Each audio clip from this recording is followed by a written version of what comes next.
Good morning, crime scene community. Here to read out Poisoner in Chief. We're in a chapter called Some of Our People Were Out of Control in Those Days. One of the most shocking cables ever sent by a director of Central Intelligence was delivered to case officers around the world on March 9, 1973.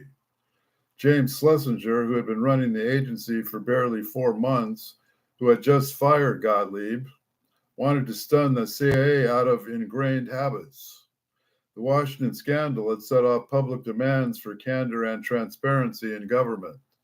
Schlesinger took advantage of the climate to send his shattering cable. He even could not have imagined all it would produce. I am determined that the law shall be respected, Schlesinger wrote. I am taking several actions to implement this objective. I have ordered all the senior operating officials of the agency to report to me immediately on any activities now going on, or that have gone on in the past, which might be considered to be outside the legislative charter of the agency. I hereby direct every person personally employed by CIA to report to me any such activities of which he has knowledge. I invite all ex-employees to do the same. Anyone who has such information should call my secretary, extension 6363, and say that he wishes to talk to me about activities outside the CIA's charter, outside their charter. 2 days later, President Nixon announced that he was moving Schlesinger to a new job, Secretary of Defense. Then, eager to defend himself against charges that he was seeking to use the CIA as a political tool, Nixon named a career officer, William Colby, as its new director. Colby had a reputation of steely and harsh, sharped largely by the years of work in Vietnam, where he directed a campaign code named Phoenix, aimed at neutralizing civilians who were thought to be collaborating with enemy forces.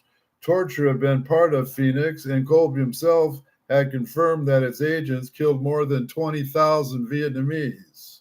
Yet by the time Nixon named him head to the CIA, he was in the midst of a personal voyage. He determined to reveal the CIA's past excesses turned out to be even more fervent than Schlesinger's. He was a Roman Catholic, and after his eldest daughter's death from a combination of epilepsy and anorexia nervosa, he seemed to change, becoming more religious and more reflective.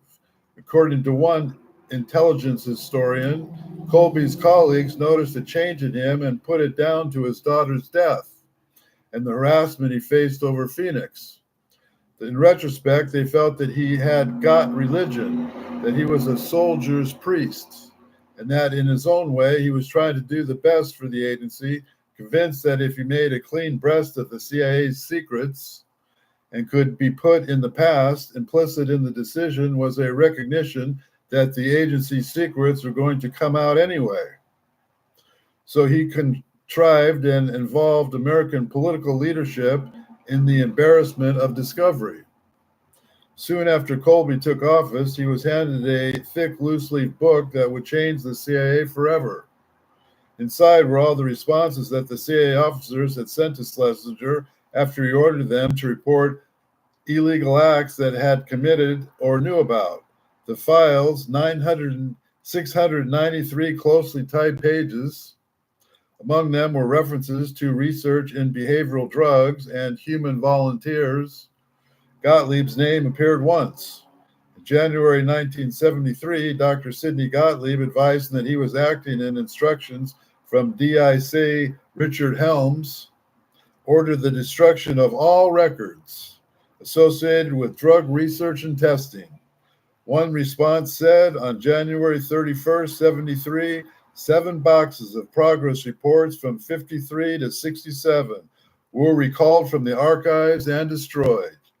In addition, 25 copies of the booklet entitled LSD 25, Unpsychedelic Implications, were destroyed. After coming through the mass of material, which came to be known as the CIA family jewels. Colby delivered a summary of the chairman of the House of Senate Armed Services Committee, which were officially charged with overseeing the CIA. Guided by old habits, they agreed that the family jewels should remain in secret. For the next year, Washington was increasingly consumed by the Watergate scandal, which led to Nixon's resignation on August 9, 1974, and his replacement by Vice President Gerald Ford. The family jewels remained safely tucked away. Several months later, the investigative report, Seymour Hersh, who won a Pulitzer Prize for exposing the My Lai massacre in Vietnam, called Colby and said he had uncovered a bigger story than My Lai. Hersh had learned about one of the family jewels, a program called MK Chaos. MH was a prefix for projects with worldwide research under which the CIA had compiled dossiers on thousands of American journalists and anti-war activists. Colby did not deny the story. On Sunday, December 22nd, 1974, he ran on the front page of the New York Times. The Central Intelligence Agency, directly violating its charter, conducted a massive illegal domestic intelligence operation during the Nixon administration against the anti-war movement and other dissident groups in the United States. Hersh's article began. It did not refer to drug experiments or anything else connected to MK-Ultra. The wave of investigation it set off, however, would ultimately reach Sidney Gottlieb. Revelations about MH chaos led members of Congress to propose establishing a special committee to investigate illegal acts by the CIA. President Ford was resolutely opposed, as were senior CIA officers. This is the first time that an outside force had threatened the agency's secrecy since Mike Mansfield's failed attempt to establish a congressional outside committee in the 1950s. And who turned him down? President Eisenhower. The political climate in Washington, so protective of the CIA for so long, had decisively changed. Stories about CIA excesses were spilling into the press. Americans determined to know more. It made it impossible for President Ford to oppose the ideas of an investigation.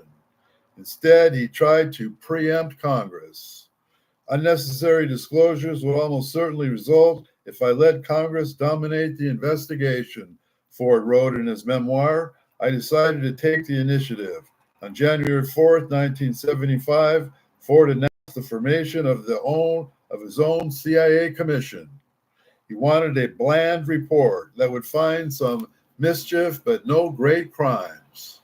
This, he hoped, would reassure members of Congress and discourage them from conducting their own investigation.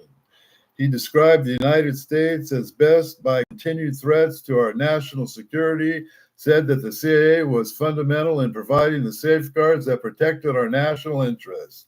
So in the name of a national interest, CIA can do ever the damn thing they want, apparently. Congress, he suggested, could consider signing records and recommendations of the commission and avoid a proliferation of hearings. To ensure that his commission produced a favoring report, Ford chose Vice President Nelson Rockefeller as its chairman. Rockefeller was a quintessential political insider whose ties to the CIA dated back to the 1950s, where he served with Allen Dulles on the Operations Coordinating Board, a secret subcommittee of the National Security Council that was responsible for convincing and developing covert actions abroad. Hours after Ford announced formation of the Rockefeller Commission, he sent with Richard Helms, who was serving in the U.S. ambassador to Iran. Helms knew as much as anyone alive about the history of American covert operations, including MK-Ultra. Frankly, we are a mess, Ford told him, adding that he planned to give the Rockefeller Commission a narrow mandate to warn its members when exceeding it would be tragic. It would be a shame if the public uproar forced us to go beyond and to damage the integrity of the CIA. Ford said, I automatically assume that what you did was right unless it's proven otherwise. That amount to an assurance that, if all possible, Helms would be shielded from accountability for the CIA's actions on his watch. He was gratified, but still uneasy. If the family jewels were made public, the reaction would be uncontrollable. A lot of dead cats will come out, Helms warned the president. I don't know anything which went on in the agency. Maybe no one does. But I know enough to say that if a dead cat comes out, I will participate. All members of the Rockefeller Commission, officially the President's Commission on CIA Activities within the United States, were charter members of the political elite who could be relied upon to do whatever possible to protect the CIA. Among them were General Lyman Lemitzer, a former chairman of the Joint Chiefs of Staff, a labor leader, Lane Kirkland, whose AFL-CIO was the main conduit for CIA funding of anti-communist trade unions abroad, Ronald Reagan, who had just completed 2 terms as governor of California, and C. Douglas Dillon, a former secretary of the Treasury. They worked for 5 months. Rockefeller steered them away from sensitive materials, but he could even not contain the oddly talkative director of Central Intelligence, William Colby. Rather than claim ignorance or pour money, Colby gave surprisingly candid answers. In his first session, he testified that the CIA had conducted LSD experiments that resulted in deaths. Later referred to the assassination plots. His candor disturbed members of the Hear No Evil Commission. Afterward, Rockefeller put him aside. Bill, do you really have to present all this material to us? Rockefeller asked. We realize that there are secrets you fellows need to keep, and so nobody here is going to take it amiss if you feel that there are some questions that you can't answer as fully as they seem to feel that you have to. The Rockefeller Commission's report, issued on 75, was as mild as circumstances allowed.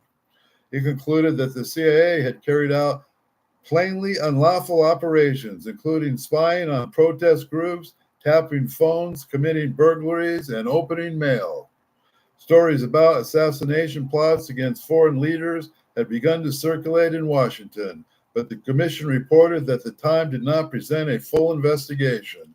Although the report did not mention MKUltra by name, it did say that the CIA had run a project to test potentially dangerous drugs on unsuspecting United States citizens, other than involved getting drugs to prison inmates, and a third in which unsuspecting volunteers were given LSD at 2 secret sites. No further investigation was possible. It concluded because reports of these operations had been destroyed, and all persons directly involved in the early phases of the program were either out of the country or not available for interviews and were deceased. Buried deep inside the report was a paragraph so startled that dry prose could not dilute its power. On one occasion during the early phases of the program, LSD was administered to an employee of the Department of the Army without his knowledge while he was attending a meeting with CIA personnel working on the drug project. And if the followers of this story don't know that this is about Frank Olson, you haven't been keeping up. Before receiving the LSD, the sub-project had participated in discussions that were testing of substances as unsuspecting subjects was agreed to in principle. However, this individual was not made aware that he had been given LSD 20 minutes before it had been administered. He developed serious side effects and went to New York with a CIA escort for psychiatric treatment. Several days later, he jumped from a 10th floor window of his room and died as a result. The next day's article came about the Rockefeller Commission reporting dominated front pages across the United States and beyond. Most of them focused on the new revelations about the MH surveillance program. The Washington Post ran 4 stories. One of the headlines, Suicide Revealed. Well, we're going to end here, and I'm just going to talk a bit about Frank Olson.